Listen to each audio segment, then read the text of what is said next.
ದೇವರಿಗೆ ಮಕ್ಕಳೆಂದರೆ ಇಷ್ಟ, ಆದರೆ ತುಂಬ ಇಷ್ಟಪಡುವ ಮಕ್ಕಳನ್ನ ತಮ್ಮ ಬಳಿ ಕರೆಸಿಕೊಳ್ಳುವುದು ದೇವರ ಇಚ್ಛೆ ಎನ್ನಬಹುದು. ಜಗತ್ತನ್ನೇ ನೋಡಿರದ ಆ 4 ಬಡ ಜೀವಿಗಳ ಅಂಧಕಾರಕ್ಕೆ ಬೆಳಕನ್ನು ಚೆಲ್ಲಿದ್ದ ನಮ್ಮ ಪ್ರೀತಿಯ ಅಪ್ಪು. ಹುಟ್ಟಿದ ಸ್ಥಳ ಚೆನ್ನೈಯಾದರೂ ಉಸಿರಾಡಿದ ಜಾಗ ಕರುನಾಡು. ನಟನೆಯು ತನ್ನ ತಂದೆಯ ರಕ್ತದಿಂದಲೇ ಬಂದಿದ್ದು. ಹುಟ್ಟಿದ 6 ತಿಂಗಳಲ್ಲೇ ಪ್ರೇಮದ ಕಾಣಿಕೆ ಎಂಬ ಸಿನಿಮಾದಲ್ಲೇ ಮಗುವಿನ ಪಾತ್ರದಲ್ಲಿ ಕಾಣಿಸಿಕೊಂಡು ಇನ್ನು ಪ್ರಪಂಚದ ಜ್ಞಾನ ಅರಿಯದ ವಯಸ್ಸಿನಲ್ಲೇ ನಟನೆಗೆ ಪಾದಾರ್ಪಣೆ ಮಾಡಿದ ನಟ ಸಾರ್ವಭೌಮ. ಬಾಲಕನಾಗಿದ್ದಾಗ ತುಂಬ ತುಂಟನಾಗಿದ್ದ ಅಪ್ಪು ಇಷ್ಟವಾದ ವಸ್ತು ಆಗಲಿ ಅಥವಾ ತಿನ್ನುವ ಪದಾರ್ಥವಾಗಲಿ ಕೊಡಿಸದೇ ಇದ್ದಾಗ ನಟನೆ ಮಾಡುವುದಿಲ್ಲವೆಂದು ಹಠ ಮಾಡುತ್ತಿದ್ದ.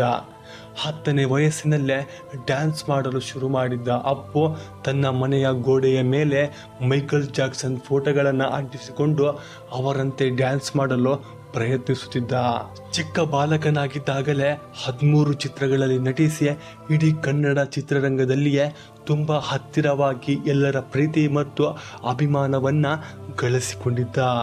1980ರಲ್ಲಿ ವಸಂತ ಗೀತ, 1981ರಲ್ಲಿ ಭಾಗ್ಯವಂತ, 1982ರಲ್ಲಿ ಚಲಿಸುವ ಮೋಡಗಳು, 1983ರಲ್ಲಿ 2 ನಕ್ಷತ್ರಗಳು, ಹಾಗೆ ಭಕ್ತ ಪ್ರಹ್ಲಾದ, 1984ರಲ್ಲಿ ಯಾರಿವನು, ಹಾಗೆ 1985ರಲ್ಲಿ ಬೆಟ್ಟದ ಹೂವು, ಇನ್ನು ಮುಂತಾದ ಚಿತ್ರಗಳಲ್ಲಿ ಬಾಲನಟನಾಗಿ ನಟಿಸಿದ್ದಾರೆ.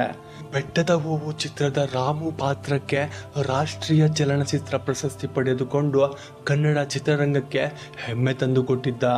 ಚಲಿಸುವ ಮೋಡಗಳು ಹಾಗೆ 2 ನಕ್ಷತ್ರಗಳು ಚಿತ್ರಕ್ಕೆ ಕರ್ನಾಟಕ ರಾಜ್ಯ ಅತ್ಯುತ್ತಮ ಬಾಲ ಕಲಾವಿದ ಪ್ರಶಸ್ತಿ ದೊರಕಿತ್ತು.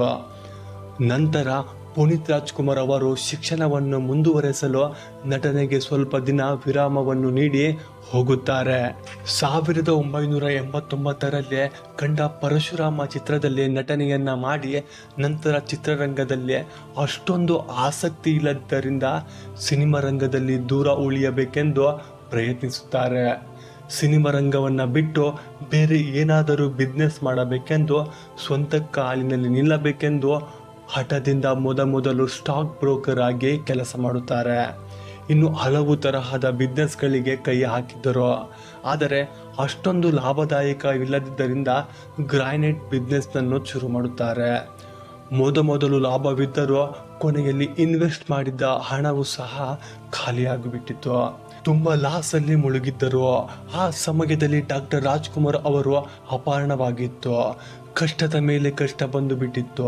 ಕುಟುಂಬದವರು ಬುದ್ಧಿ ಹೇಳಿ ಮತ್ತೆ ನಟನೆ ಕಡೆಗೆ ಸಾಗು, 10ನೇ ವಯಸ್ಸಿನಲ್ಲಿಯೇ ರಾಷ್ಟ್ರ ಪ್ರಶಸ್ತಿ ಪಡೆದ ನಿನಗೆ ಚಿತ್ರರಂಗದಲ್ಲಿ ಸಕ್ಸಸ್ ಕಾಣುವುದು 100% ಎಂದು ಕುಟುಂಬದವರು ಬುದ್ಧಿ ಹೇಳುತ್ತಾರೆ. 2002ರಲ್ಲಿ ಪುನೀತ್ ರಾಜ್ಕುಮಾರ್ ಅವರು ಮತ್ತೆ ಚಿತ್ರರಂಗಕ್ಕೆ ಕಾಲಿಡುತ್ತಾರೆ. ಪೂರಿ ಜಗನ್ನಾಥ್ ನಿರ್ದೇಶನದ ಮೂಡಿಬಂದ ಅಪ್ಪು ಚಿತ್ರವು ಭರ್ಜರಿ ಪ್ರದರ್ಶನ ಕಾಣುತ್ತದೆ. ಅತ್ಯುತ್ತಮ ನಟನೆ, ಡ್ಯಾನ್ಸ್, ಫೈಟ್ ಚಿತ್ರಮಂದಿರಗಳಲ್ಲಿ ಸಿಳ್ಳೆ ಹೊಡೆಯುವಂತಹ ಮೂಡಿಬಂದಿತ್ತು. ಇದು ಅಪ್ಪುವಿಗೆ ಹುರಿದುಂಬಿಸಲು ಕಾರಣವಾಗಿತ್ತು. ಅಲ್ಲಿಂದ ಹಿಂದೆ ತಿರುಗಿ ನೋಡಿದ್ದೇ ಇಲ್ಲ. ಅಭಿ, ಮೌರ್ಯ, ಜಾಕಿ, ಹಾಗೆ ವೀರ ಕನ್ನಡಿಗ, ಆಕಾಶ್ ಇನ್ನು ಮುಂತಾದ ಭರ್ಜರಿ ಸಿನಿಮಾಗಳನ್ನು ನೀಡುತ್ತಾರೆ. 1-2 ಸಿನಿಮಾಗಳು ಹಿಂದೆ ಕಂಡರೂ ಉಳಿದ ಎಲ್ಲ ಸಿನಿಮಾಗಳು ಸೂಪರ್ ಹಿಟ್ ಆಗಿಬಿಡುತ್ತವೆ. ಅಪ್ಪು ಅವರು ಬರೀ ನಟನೆ ಮಾತ್ರವಲ್ಲದೆ ಒಳ್ಳೆಯ ಗಾಯಕ ಕೂಡ ಆಗಿದ್ದರು. ಅಭಿಮಾನಿಗಳಿಗೆ ಎಷ್ಟು ಪ್ರೀತಿ ಮಾಡುತ್ತಿದ್ದರು ಅಂದರೆ, ಅಭಿಮಾನಿಗಳು ತಮ್ಮನ್ನು ನೋಡುವುದಕ್ಕೆ ಮನೆಗೆ ಬಂದರೆ ಅವರಿಗೆ ಊಟ ನೀಡಿ ಮಾತನಾಡಿಸುವ ಗುಣ ಹೊಂದಿದ್ದರು. ಅಪ್ಪು ಅವರು ತುಂಬ ಪ್ರವಾಸ ಮಾಡುತ್ತಿದ್ದರು, ಹಾಗೆ ಆಹಾರ ಪ್ರಿಯ ಕೂಡ ಆಗಿದ್ದರು. ಅವರ ಮಕ್ಕಳನ್ನು ಸ್ಕಾಲರ್ಶಿಪ್ನಿಂದ ಬಂದ ಹಣದಿಂದ ಶಿಕ್ಷಣ ಕೊಡಿಸುವಂತಹ ವ್ಯಕ್ತಿತ್ವ ಹೊಂದಿತ್ತು. ಇಲ್ಲೇ ಗೊತ್ತಾಗುತ್ತೆ ಅವರ ವ್ಯಕ್ತಿತ್ವ ಎಷ್ಟು ದೊಡ್ಡದು ಅಂತ. ತಮ್ಮ ಚಿತ್ರದಲ್ಲಿ ಬಂದ ಹಣವನ್ನು 70% ಹಣವನ್ನು ದಾನ ಮಾಡುತ್ತಿದ್ದರು. ಆದರೆ ದಾನ ಮಾಡಿದ್ದು ಯಾರೊಂದಿಗೂ ಹಂಚಿಕೊಳ್ಳುತ್ತಿರಲಿಲ್ಲ. ಒಮ್ಮೆ ಮೀಡಿಯಾದವರು ಗೌಪ್ಯವಾಗಿ ವೃದ್ಧಾಶ್ರಮಕ್ಕೆ ಭೇಟಿ ನೀಡಿ ವಯಸ್ಸಾದವರನ್ನು ಕೇಳಿದಾಗ ಇದು ಅಪ್ಪು ನಡೆಸಿಕೊಂಡು ಹೋಗುತ್ತಿದ್ದಾರೆ ಎಂಬ ಮಾಹಿತಿ ಬಂದಿತ್ತು.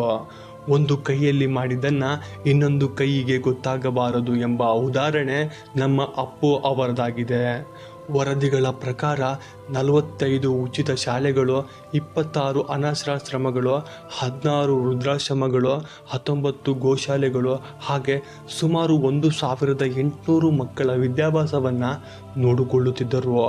ಇಂತಹ ಮಹಾನ್ ವ್ಯಕ್ತಿ ನಮ್ಮ ಕರುನಾಡಲ್ಲಿ ಜನಿಸಿದ್ದು ಅದು ನಮ್ಮ ಪುಣ್ಯವೆನ್ನಬಹುದು. ಇಷ್ಟೆಲ್ಲ ಮಾಡಿದರೂ ಯಾರಿಗೂ ತಿಳಿದಿಲ್ಲ ಮರಣದ ನಂತರ ಹೊರಬಿದ್ದು.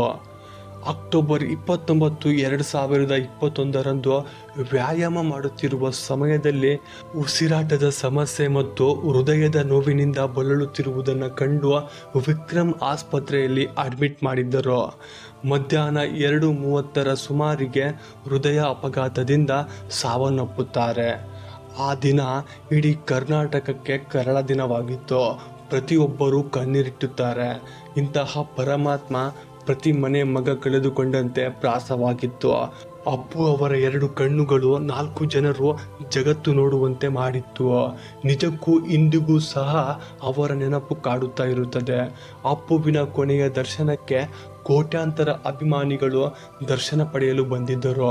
ಇಂತಹ ಮಹಾನ್ ವ್ಯಕ್ತಿಗೆ ಕರ್ನಾಟಕ ಸರ್ಕಾರದಿಂದ ಕರ್ನಾಟಕ ರತ್ನ ಪುರಸ್ಕಾರ ನೀಡಿ ಹಾಗೆ ಗೌರವ ಡಾಕ್ಟರೇಟ್ ನೀಡಿ ಗೌರವಿಸಲಾಯಿತು.